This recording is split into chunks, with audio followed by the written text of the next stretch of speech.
Well, hello. Welcome to the next episode of Totally Awarding Chats. I'm here, Paul Reiman from Novo Insights. Sean Liutjens, our normal co-host. Say hello.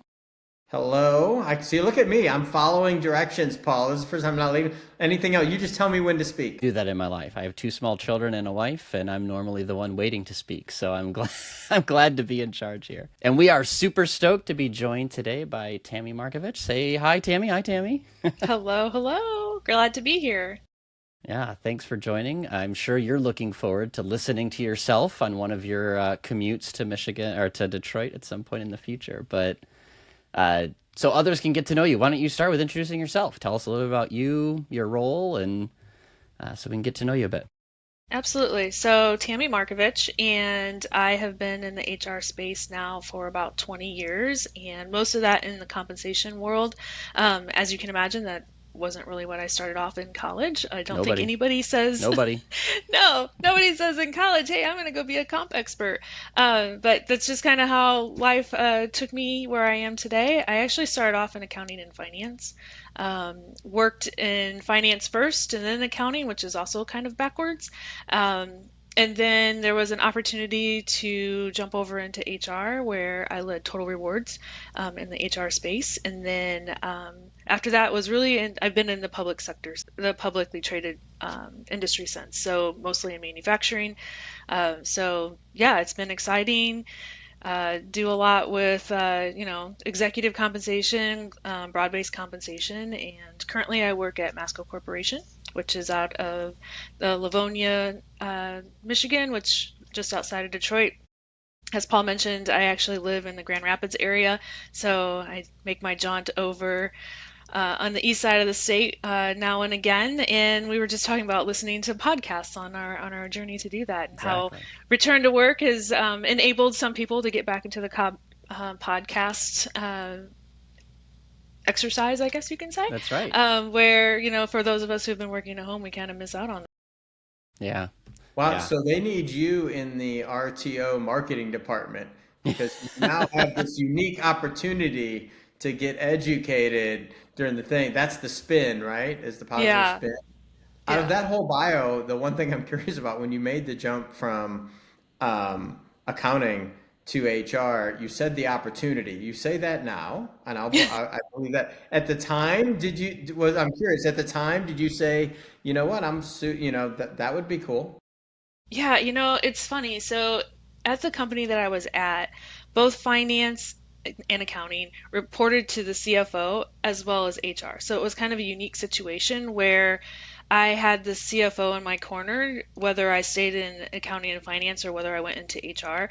And I sat down with her. I'm like, hey, this is an opportunity for me. I kind of like the idea of being able to use my, numbers, knowledge, and comfort with numbers in the HR space. And she was really like, I don't know, I really want to see you as a controller. And I'm thinking, I'm never going to be a controller. That's not where my life really, I can see myself. So she supported me going over into the HR space. And the HR leader there was like, hey, I know who you are. I've worked with you from, the connection between accounting and HR. I can teach you HR. So, it was someone that took a chance on me, and here I am, Yeah, that's 20 years great. later. Yeah. That's Now, great. It's amazing how many cool stories start that way with people being like, and we'll get to the speed round, Paul, but the interesting concept of sometime talking about in TA, do you hire for aptitude and attitude over experience and current skills? Absolutely. And so, here's a cool, success story around, got the right attitude and aptitude, and I can teach you the rest. It's all good. yeah. I'm also look. Nobody chooses compensation. Compensation chooses you. So sometimes it's just a natural sort of fate Yeah. finds its way to get the right people and because nobody grows up, it's the loneliest table at the elementary school career day is the comp Yeah. analyst, right? Yeah, nobody I agree. nobody You does try to that. make it as exciting as possible, but I have two teenage daughters, and neither one of them were like, yeah, I'm not doing Yeah, HR. exactly. People ask me that a lot. Which kid's going to take over your business? I'm like, I don't think either have any interest in doing what I No, do. no. So They're did like, you I put a can't do sign it. outside with two teenage daughters that you're recording a podcast to keep them quiet and everything? Because you might find that might be a solid thing to just leave out there. Maybe that's a great idea. So I'm actually hoping that because the one's in college, so sophomore at University of Cincinnati, so go Bearcats. And the youngest one is still in high school, and yes, so should come barreling through here. I'm hoping after our podcast is done. Well, We'll you can see. tell her if she does, you can turn around and say, between Paul and Sean, you have about 15 seconds to exit before you're TikTokable and not in a good way. Oh, So, I trust me, when I said I was doing the podcast, I described it to them as I am now an influencer. So Oh, that's a language they speak, right? that is a language they speak. They There both you rolled their go. eyes at me, but whatever, I don't I care. mean, resume bullet point right there. You are now a total rewards influencer. Yep. I love it.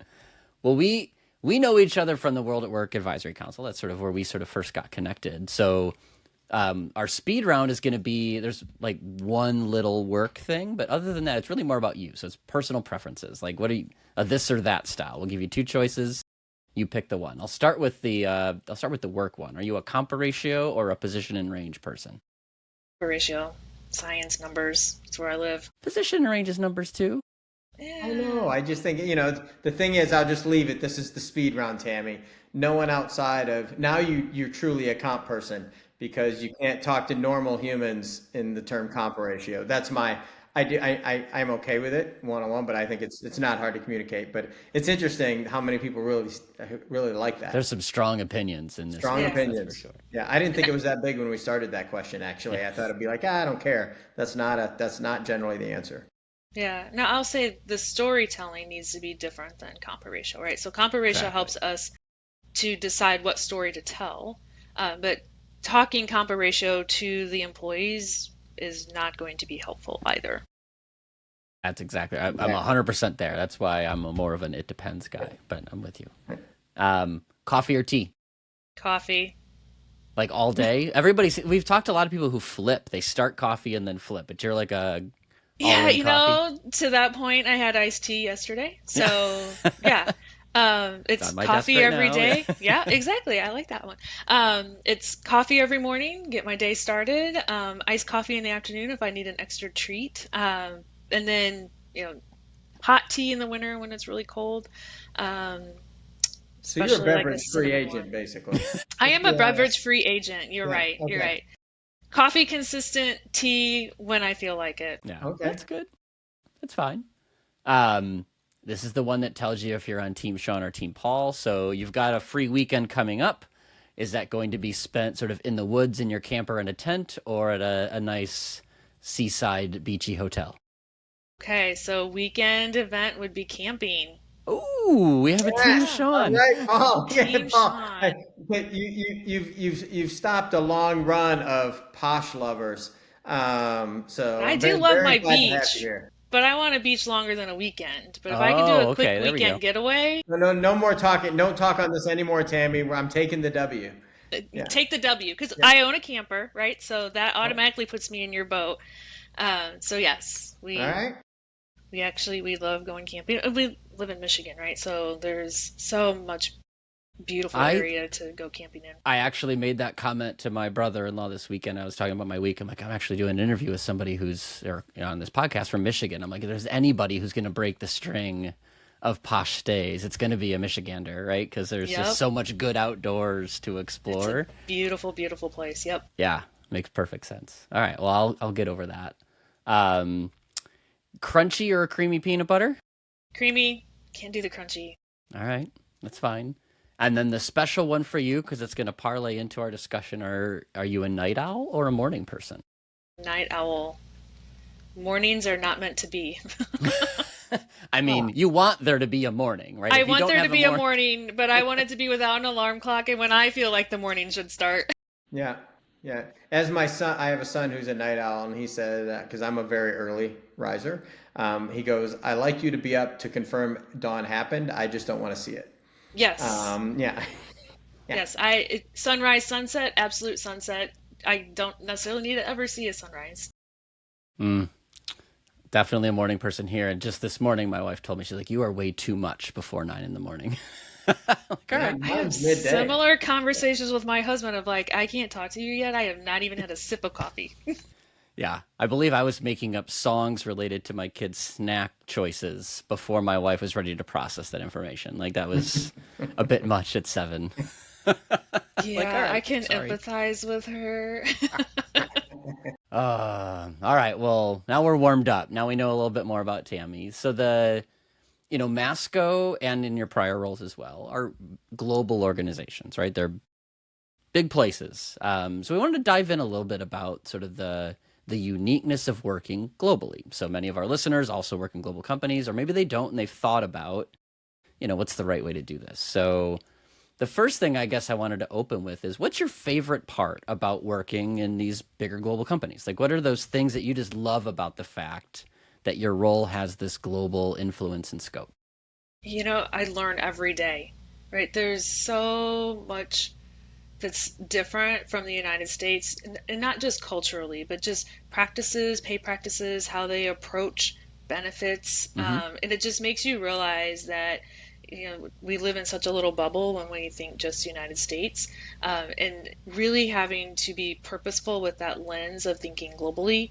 And when you put together materials, like you have to think about, okay, well, how does that impact whatever country, and usually multiple countries? And do we have to think about translations in different languages, and how many languages, and what makes sense for the company? And you just always have to remind yourself when you're thinking, like even scheduling a meeting.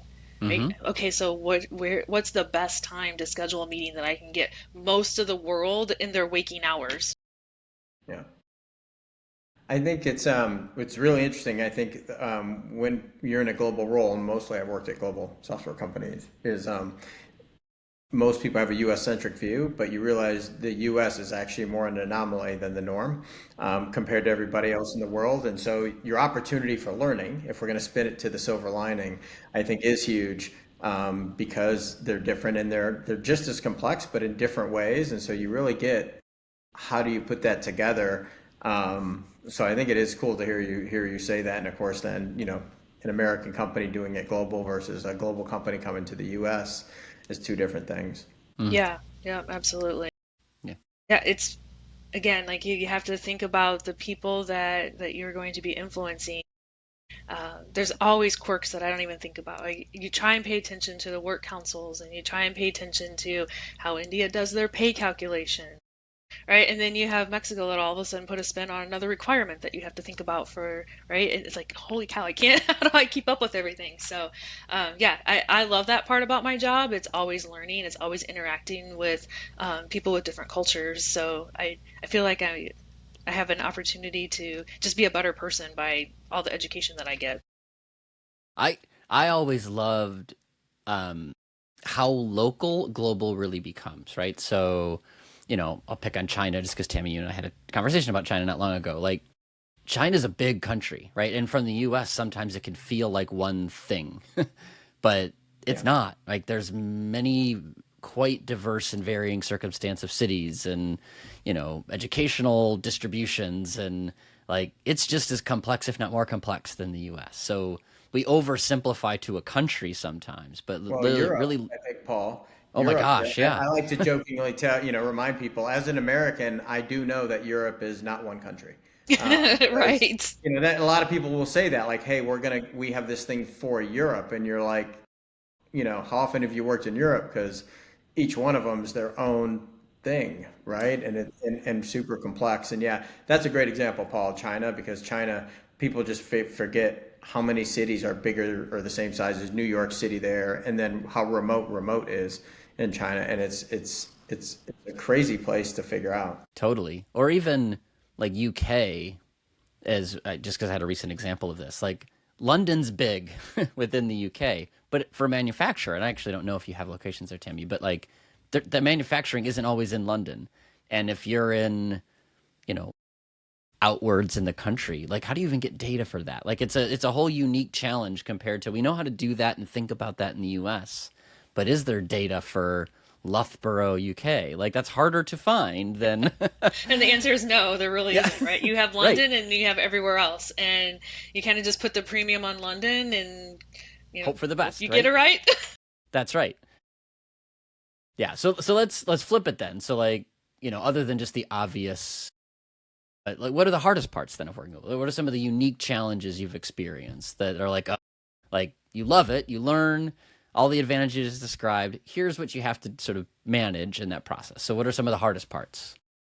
For me, it's not as simple as language barrier because many of the people that I talk to are very fluent in English. So it isn't the English to whatever language barrier, it's the interpretation of the words that is a struggle. So, for example, we have at Masco, we have a very large subsidiary that sits, or a business unit, I don't want to make them mad, a business unit that sits in Germany. And we spend a lot of time talking through compensation, and we just had to go through this exercise of the bonus programs and how they define who's in the bonus program versus how I define who is in the bonus program. Like, you can't articulate that in an email. Like, you have to have the conversation with them about, okay, when you say management board, right? Because again, they use different language. Like, they have a board that's their C-suite. They don't call it C-suite, they call it board. And those are a unique group. And then there's the people below that, but they have different definitions than what I have as a definition. So it's pick up the phone and have the conversation with them. You just can't catch the meanings when you're doing emails. It's I used to liken it to the first meeting when I was in mobility, and you're talking to people across the world. Um, that you have to have the kindergarten meeting where you match the boxes on both sides, Yeah. and so you're like, what do you call the person that's leading? The managing director there. What is that here? Because we don't have, that's the one that I always use as example. Oh, Is like, we don't have managing absolutely. directors here. If you said, hey, Paul's the managing director of Novo, they'll be like, what is he doing? Right. And so that to me, I agree 100% because then the amount of time that gets wasted if you don't have this kind of, for lack of a better term, a remedial meeting to be like, are we speaking literally the same language? I like the way you put it. It's almost like another language that you have to make sure that you have the translation in place for so that you can then productively sit down and really be talking about the same thing. Right, because we're presenting this to whomever, right? So if it's a leadership team, it's the board, like whoever is being presented this data, it's so important that we're speaking the same language of how we're defining the various levels so that if questions come back to us, we're not having the, well, that's not what I said, or you didn't tell me that's how you meant it, right? So we have to get all that out before we move forward with any sort of presentation or assumptions that are made about the programs that are in place. Does that take your team? I'm curious, like you it's an ongoing thing. So, what percent do you think it adds to the amount of work you do? So there's the complexity on the math side, but then there's this actually communication piece to management. And I would, argue too, if you have centralized HR somewhere, a core central thing, you have to push it back to employees in a manner they understand as well, or hopefully understand. Yeah, so it's building that partnership really. So that's something that I learned early in my career. And again, it doesn't necessarily matter if it's country or if it's even within the US. It's having those partnerships and building those relationships with the various stakeholders that you work with. So, finance and compensation, finance is your best friend always, right? They talk numbers, are a great team member to just bounce ideas off of.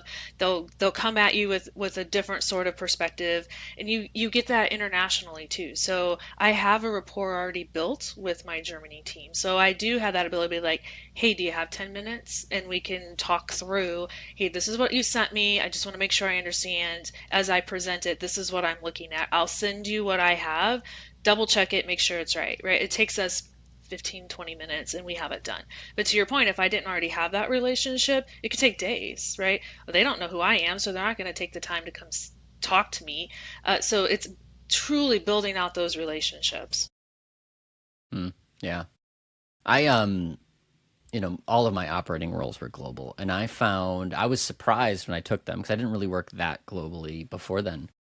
How much the world expects you, particularly as an American, to be U.S. centric, and to sort of prove to them, like, no, I actually do get that the world doesn't revolve around around us, and I get that it's different. But it took a lot just to convince people that, like, no, I'm serious. Like, I'm not just playing lip service to the fact that I get that Germany's different. It's I want to understand How is it different?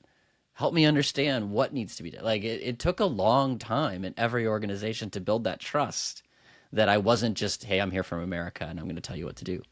Yeah, no, you're absolutely right. And you, again, you have to pause yourself when you're speaking to the international teams, especially for the first couple of times, because right, they catch that dumb American very quickly. Yes. That first impression is key, and you just have to be very conscious of how you want to present yourself and articulate your questions and your right, getting to know you. I actually had the privilege of my first true global job. Our international headquarters was in the UK, and the HR leader there was of mentor in stage of her life, and I could call her up and be like, okay, I don't want to sound like a dumb American, but how can I say this? And she'd be like, oh, this is so fun, right? And I get off the phone and I'm like, oh, she said I was brilliant, like, right? So I had that comfort and a great mentor that let me be dumb in front of them where it was safe, and then would walk me through like where I misstepped and how I can articulate the story better and how I can better relate. And so that, I mean, that was life It's altering for interesting. me. Whether it's anything else, like from a mentoring or just anywhere else you go, I generally am, so it's probably easier for me. But acting like you're the dumbest person in the room is the way to go. And the words "I don't know," I think not enough people exactly do this and be like, There's 100 and whatever, 200 countries, however many you're doing business in, like all that." It's okay to be like, I don't know how they all work. I just got here. Like, help me out. You guys are experts. You know what's going on.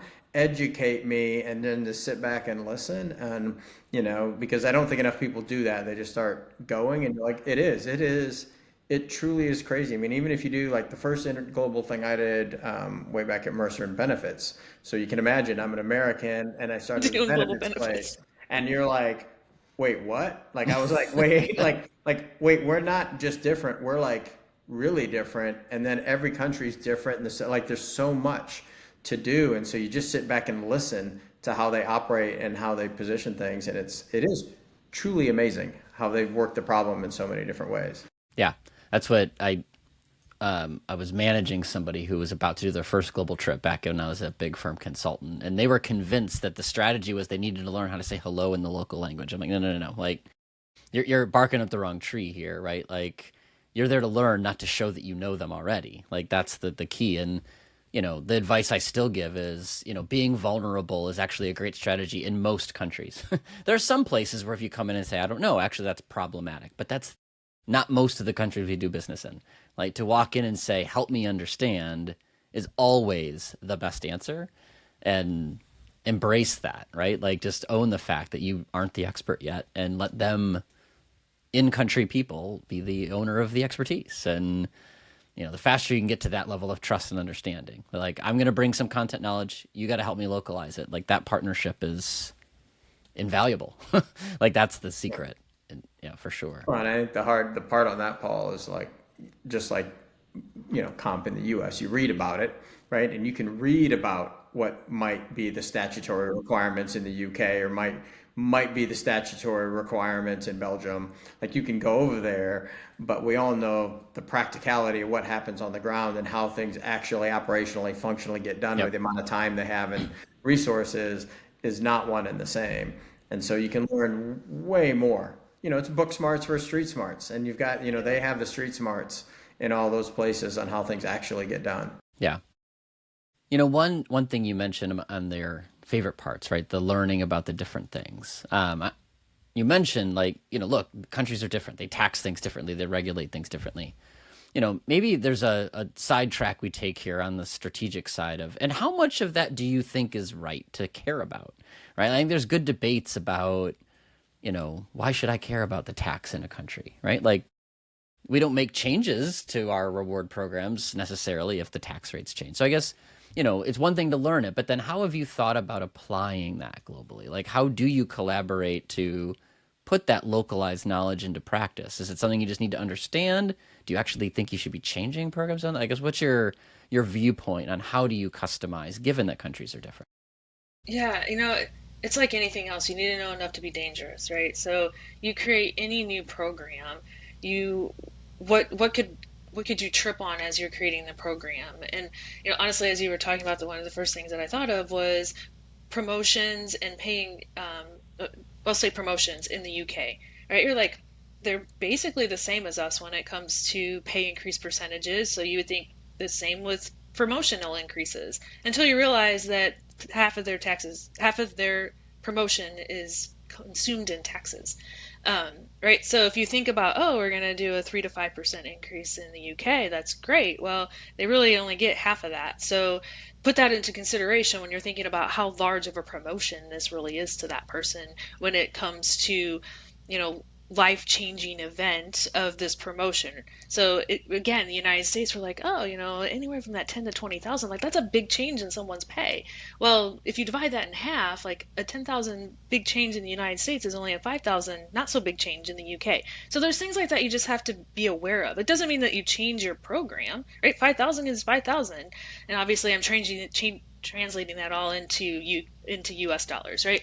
But there's things that you just have to be aware of. And to your point, Paul, it doesn't necessarily mean you're going to change your program, but just understand the impact and bring it forward to again, like things that we have to think about when we're working with Germany is the taxation is different. So if we want to change our program, if we want to change how we do our stock program, how does that impact what we want to do from a taxation perspective? And right, so there's all these things that we have to think about that aren't necessarily um,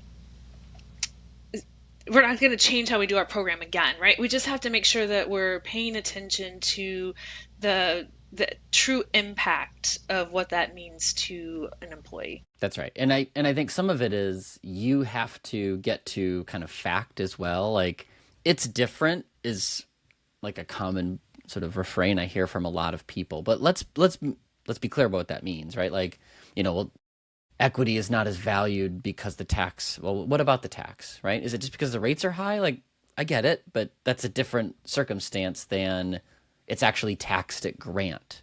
Okay, Yeah, that's a different Right. animal because now I'm Right. cutting check out of pocket, right? Like, okay, that's a design thing we need to talk about. yeah. Whereas it's just not worth quite as much because that country has a different social tax structure. Like, that's a different.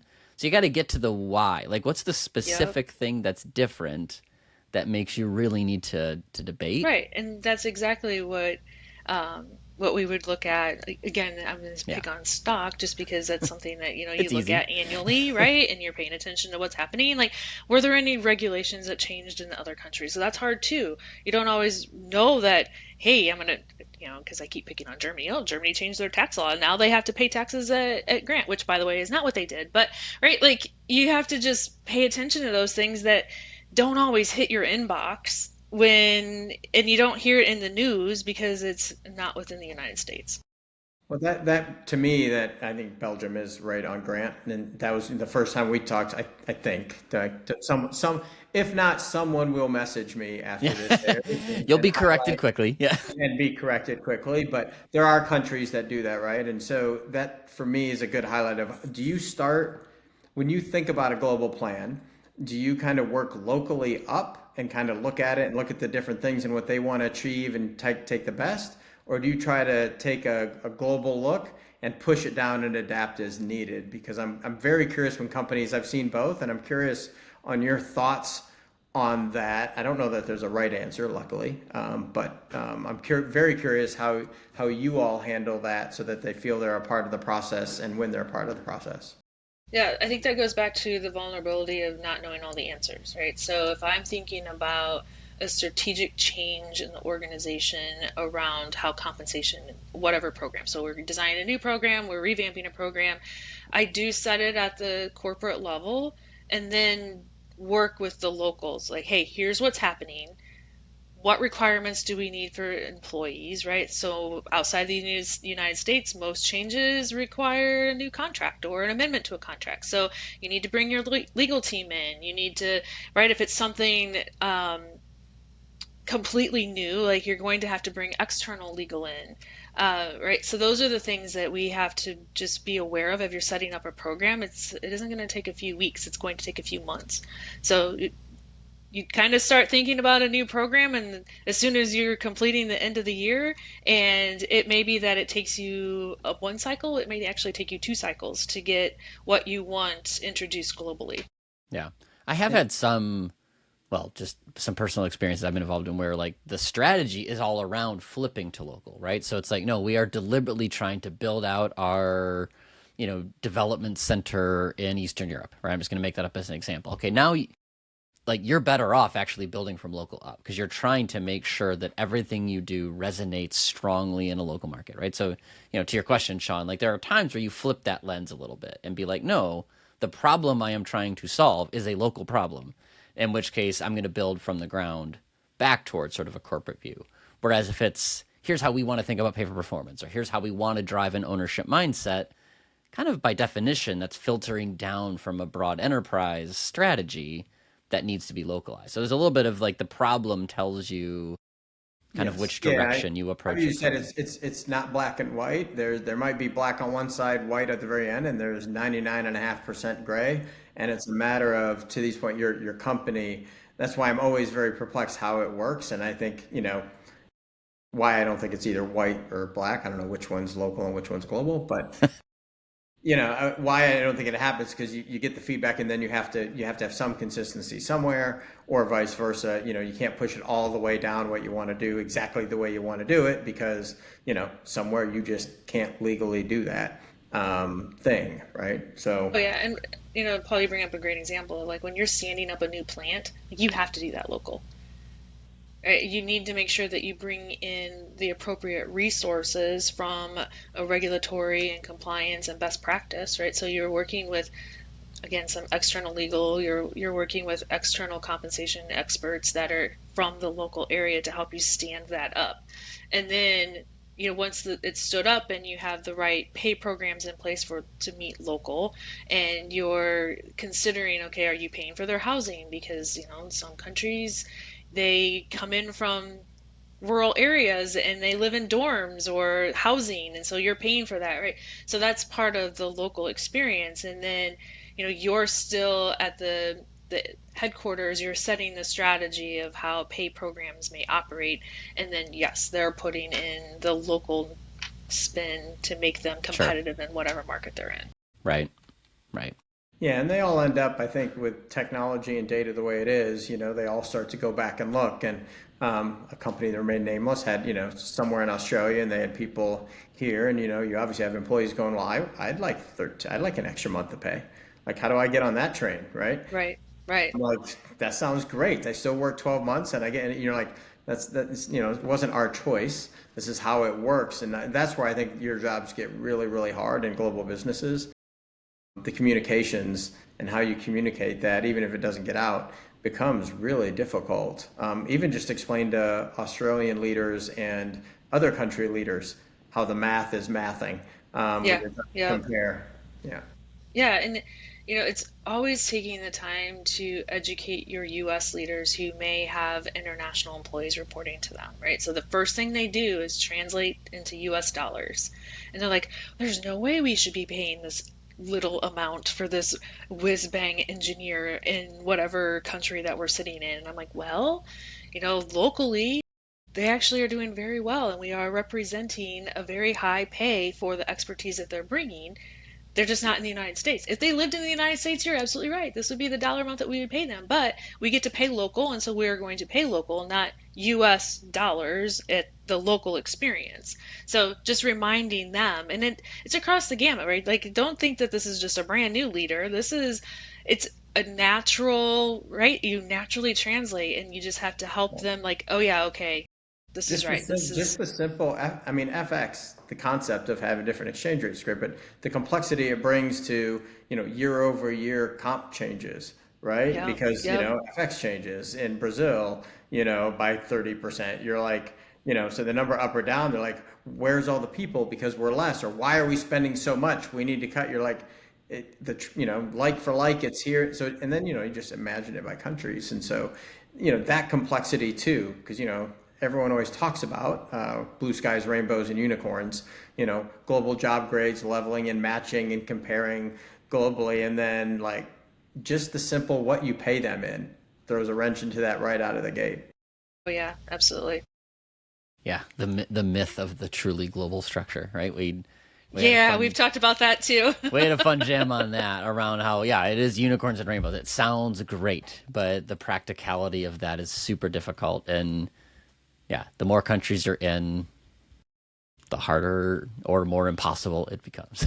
There's no Well, doubt. even like just the concept of like buoying on, what it was from last year to last year and picking a date for currency to compare year over year. It's just crap, right? It's just extra stuff that has to happen across it, and you still have to explain it, and it's changed. And that's the part I do think global TR departments, the communication piece becomes even more critical out there. When you compare benefits, why are we paying different? Because American benefits are, amazing compared to Different. everybody else's, Yes. and how they work. Yes.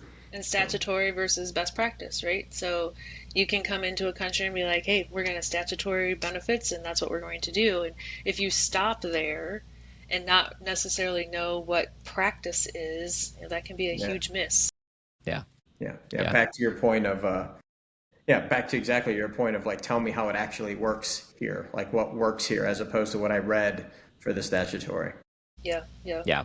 I also find there's a lot of dogma and not a lot of data sometimes on these things. So, cars in Germany, since we're picking on the Germans, right? Like, the data doesn't actually support what I hear from a lot of people. Oh, you can't take those cars away from those Germans, right? But if you actually look at prevalence of how many companies actually provide autos, it is indeed going down. So somebody out there is taking cars away from Germans. So it's like, how do you I'm not operate? taking cars away from Yeah, Germans. no. Let's just make that announcement on this podcast. Some people, Paul, but not Some Tammy. people that aren't Tammy. Tammy's not in the Venn diagram of those people. No, but it's like, but there, yeah, companies aside, but I think you hear a lot of this, like, well, this is what the market does, and it's really hard sometimes to actually quantify that, right? Like, well, no, mathematically there are somebody out there has decided to get rid of cars in Germany. I don't know who, right? But it definitely happens. But it's separating this like belief system or these old practices from what's actually a current But practice even if you sometimes is a decide big that you want to question. keep it, I mean, it's such a great example, Paul, because even if you decide you want to keep it for to be competitive, right? So the numbers are going down, but that means we're an employer of choice and people want to come work with us. To go tell an American management team that we're going to get cars for everybody, and they've got the you get a car, you get a car, you get a car mode going. They're like, what is that? And then then Tammy's in the middle of that. Like, why are you giving cars to everybody in Germany, and having to explain that? Because in the US, that concept is just such a large hurdle to get over out of the gate, especially when you get down to the fact that, actually the last organization I was at, our dev team, part of it was in Berlin. So, when you go, and part was in not Berlin, right? In North America, if they're talking to each other, they're going to figure out like, hey, I don't get a car. Why does Paul get a car? We literally do the same job. We're in the same department. We're sharing this stuff. We're doing this work. And Paul, I'm going to leave and go get in the car I paid for. And Paul's going to go get in your car. Like, what's up with that? Yep. Yep. Yeah. Yeah. Anyway, we're picking on the Germans again. We Well, but should I think probably it's stop just doing all that. those benefits on like what's Yeah. prevalent. What's prevalent is That's such not an unique to interesting Germany thing. too, right? Like there's lots of countries that Oh, every country has their thing that it's like, wow, that is unique, right? And it's just a question of how do you manage that uniqueness? Like it's everywhere, yeah, right? yeah. The statutory minimum increases in Belgium, the way they package salaries in India, do you communicate in monthly versus annual or weekly term? Like there's all these like there's a Right, big table right. waiting to be created about like how does this country think about it? And Well, but if you roll that all up, and I think, kind of bring that all together, Paul, how do you then compare and say we want to pay we want to be somebody who pays at P70 globally? I don't know, pick something for these roles, right? that's you got to get all those different types of apples together to figure out what the cost of that bushel of apples is. And my makeup of Mac apples, Granny Smiths, and Gal apples is different to get to that bushel to figure out that it's pretty equitably, we're kind of where we want to be in each place. And again, it gets complicated fast in these global places. And it's so important too, right? There's so many different levers that you can pull from a total rewards perspective, and you really have to make sure that you're looking across the gamut of what you provide before you make an adjustment to one of those levers. Like, oh, well, we're not quite as competitive as we want to be with this lever, not paying attention to the three other levers where you may be more competitive.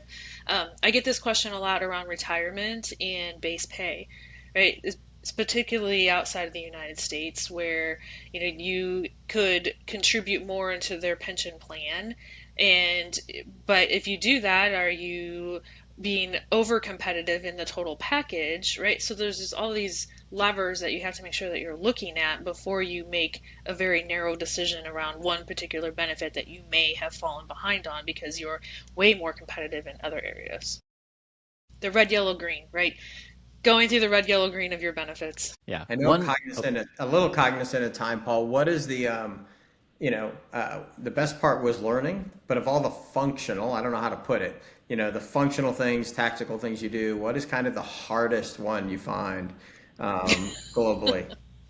It's Paul and I have kind of talked about this too. It's like staying competitive with pay range structure and trying to have a true global job framework, right? Because we say it doesn't matter where you sit in the world. If you're an engineer, you're an engineer, and we want to make sure you stay competitive, which sounds great. But then, as markets move in different ways, and as engineers may become more competitive to obtain in different areas, like how do you really maintain that structure on the go forward? Like you did it once, it looked great, and then you kind of get topsy-turvy, and so how do you make sure that you stay competitive in all the locations that you operate? yeah. And what makes it particularly hard is what might be true today might not be true tomorrow. Like engineers are an extraordinary premium in the US, India, and a few other places, right? Let's just go with that. That may not be true in a few years, right? AI, the robots take over, all of a sudden coding is cheap, right?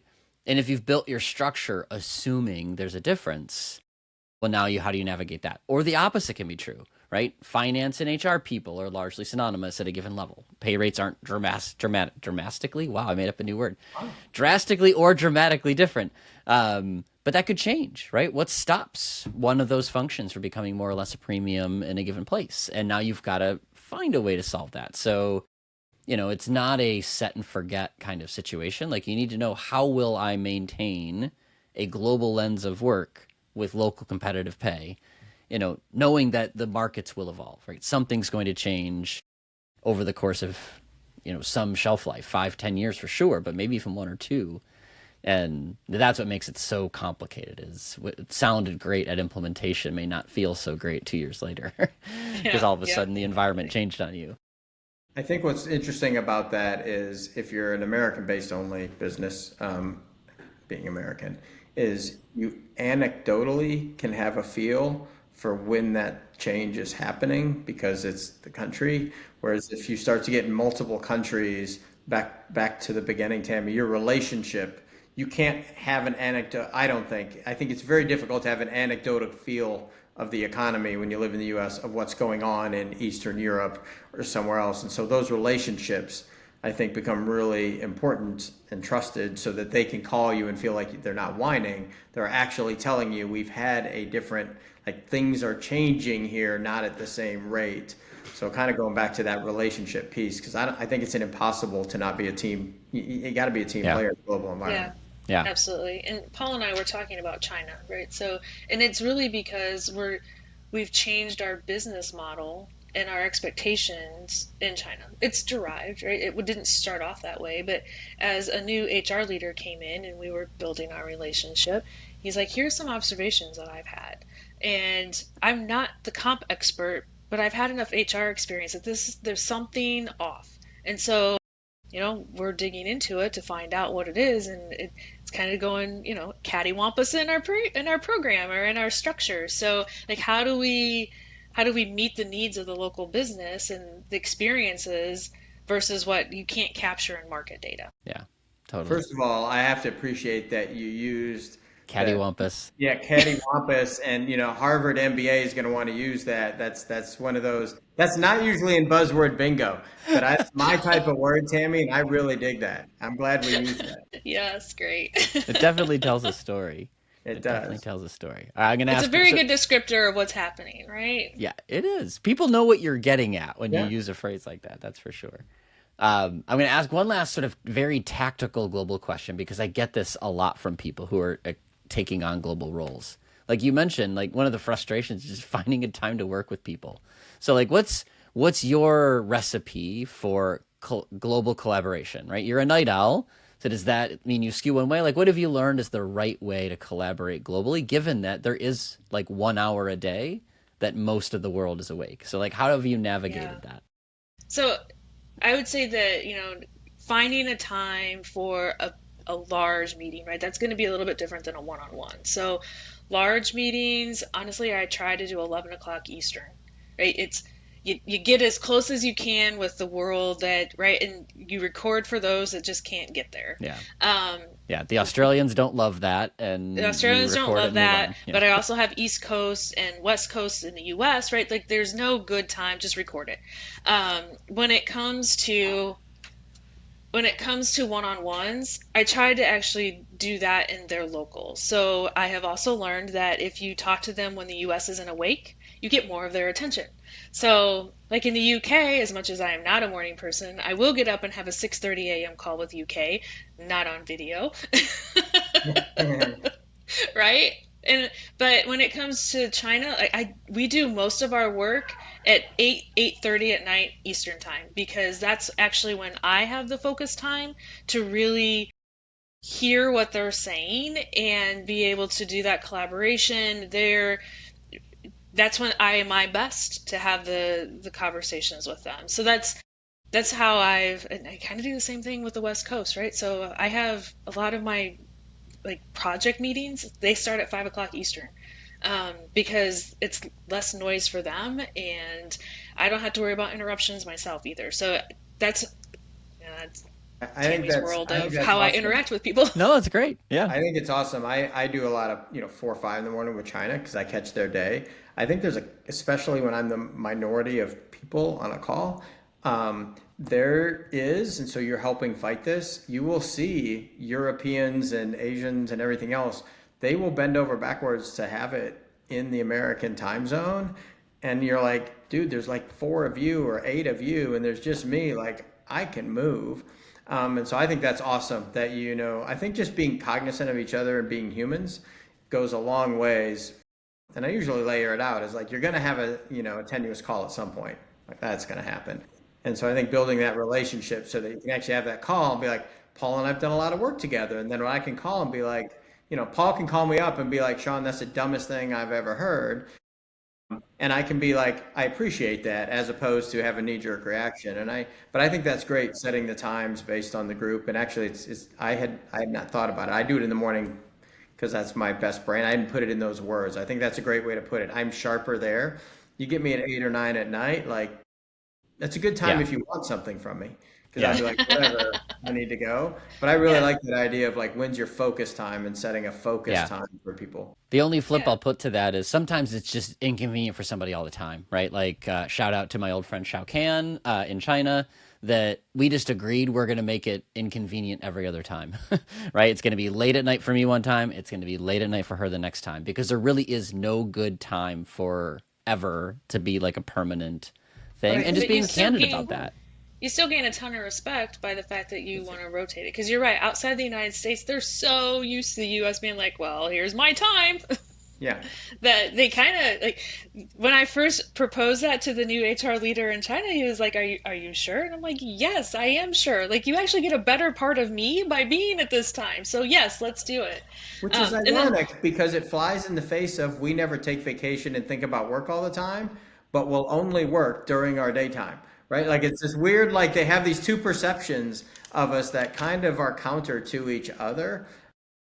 But I think that's great. And I do think like all these ways are really kind of a takeaway for global teams doing anything is you just, if you treat each other like humans and be understanding, I think that's great, Paul. Like, hey, just admitting this is going to suck for somebody every week, we're just going to take turns, Yeah, not having fun. it's the only way to do Yeah. it. Yeah. And the value of teams. So this is kind of my last little anecdotal for someone who has a direct report that's international, right? I had an international direct report from China, started at the company in 2020. Obviously, we never saw each other in person ever. But with Teams, like you can do Teams through your phone. So we would do a Teams meeting on the phone, and then I would flip my camera around and show her like holiday decorations or something. Like it was really invaluable when we're talking about. I was like, oh, our Christmas lights. Okay, well, Christmas lights in the U.S. are different than Christmas lights in China. So I walked around. I literally walked around our neighborhood and showed her our lights. And then when it came to Lunar New Year, she did the same thing. She went out to her square and was showing me all the lanterns. And it was like, you're right, you felt like you knew each other in a different level, even though we never got to see each other in person. Yeah. I And think how using it. culturally cool is that? So when someone Yeah. says, well, they have Chinese New Year, Year, like that's crazy, and you're like, actually, it's the thing. Like it's amazing how cool it is, culturally to get to see that. Like that Yeah. is super cool. And using it as a learning opportunity, Yeah. right? Like, hey, let's be curious together and Yeah, walk around the exactly. neighborhood and see what happens, right? Yeah. Well, I want to be respectful of listeners' time and of your time too, Tammy. So thank you for all of the wisdom you've shared and for opening up a little bit about your career and experience. It's been super interesting and helpful. I hope you've enjoyed it as well. Yeah, it was great working with you both. So thank you so much for Yeah. inviting me. Yes, thank you. Thanks.